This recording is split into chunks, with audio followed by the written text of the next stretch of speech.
একজন মেরিন ইঞ্জিনিয়ারের আত্মজীবনী থেকে নিয়ে একটা ঘটনা বলি, শিক্ষণীয় একটা গল্প, সবারই ভালো লাগবে। আর এখানে কিছু কোশ্চেন থাকবে আমাদের সবার জন্য। গল্পটা হলো 2011 সালে জাপানে ভয়াবহ সুনামি হয়।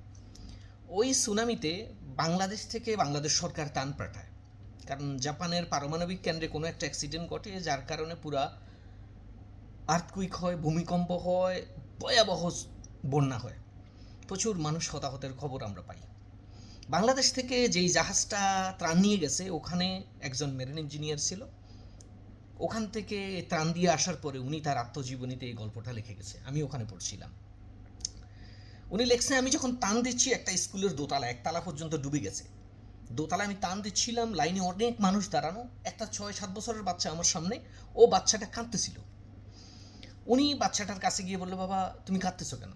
বললো যে আমি আমার চোখের সামনে দেখছি আমার আব্বু আমাকে স্কুলে নিতে আসছে, এই স্কুলের সামনে যে মাঠ আছে, মাঠেই আব্বুর গাড়ি কোনায় খারাপ ছিল, আব্বু গাড়ি থেকে নামবে এমন সময় বন্যায় আব্বুর গাড়ি নিয়ে গেছে, এখন পর্যন্ত আর কোনো খবর নাই, বাসায় মা ছিল, মারও কোনো খবর নাই। বাংলাদেশি এই মেরিন ইঞ্জিনিয়ারে খারাপ লাগলো। স্বাভাবিকভাবে প্রত্যেকটা মানুষের একটা 6-7 বছরের বাচ্চা চোখের সামনে বাবাকে হারালো। উনি একটা প্যাকেট নিয়ে লাইন থেকে বাচ্চাটারে সরাই হাতে দিয়ে বললো যে বাবা তোমাকে লাইনে দাঁড়াতে হবে না, ইটস ফাইন। উনি অ্যাজ ইউজুয়াল আবার টান দিচ্ছেন। কিছুক্ষণ পর উনি দেখলো যে বাচ্চাটা আবার ওই লাইনে দাঁড়ানো। সামনের মানুষগুলো শেষ হওয়ার পরে বাচ্চা যখন সামনে আসছে, উনি কাছে দিয়ে বললো, বাবু তোমাকে তো একটা প্যাকেট দিছিলাম, ওটাকে হবে না, আরও লাগবে তোমার? তো উনি বললো যে স্যার আপনি আমাকে যে প্যাকেটটা দিচ্ছেন ওইটা আমি নেই নাই, আমিও আপনার যেখানে টানের স্তূপ আছে ওখানে রেখে দিছি। মেরিন ইঞ্জিনিয়ার তো অবাক হলেন, নিলে না কেন, তোমার প্রয়োজন নেই? বাচ্চাটার জবাবটা শুনেন, বাচ্চাটার জবাব শুনলে গায়ের পশম দাঁড়ায় যায়। বাচ্চাটা বলল, স্যার এখানে এমন অনেক মানুষ লাইনে আছে যাদের পরিবারের মধ্যে আর কেউ নেই, এই মানুষটা ব্যতীত আর কেউ নাই, এমন মানুষ এখানে লাইনে আছে। আমার তো চাচা আছে, মামুরা আছে, আত্মীয় স্বজন অনেকেই জীবিত আছে, কিন্তু এখানে এমন অনেক মানুষ আছে যার কেউ নাই।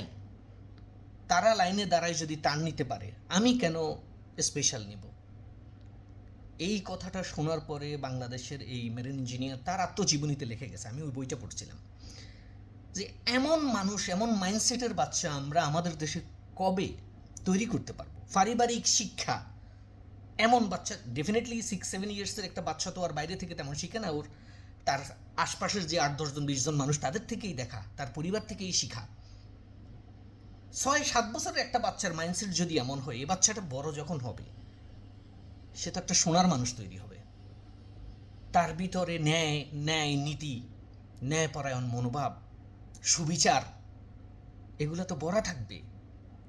একটা কথা আমি আমার বহু বইতে পড়ে পাইলাম যে মানুষ তৈরি হয় পারিবারিক শিক্ষায়। একটা মানুষের আউট অফ 160-70% একটা মানুষ তৈরি হয়ে যায় পারিবারিক শিক্ষা, তার সোসাইটি, তার ফ্রেন্ড সার্কেল, এর মাধ্যমে একটা মানুষের জীবনের বেশিরভাগ জিনিস তৈরি হয়।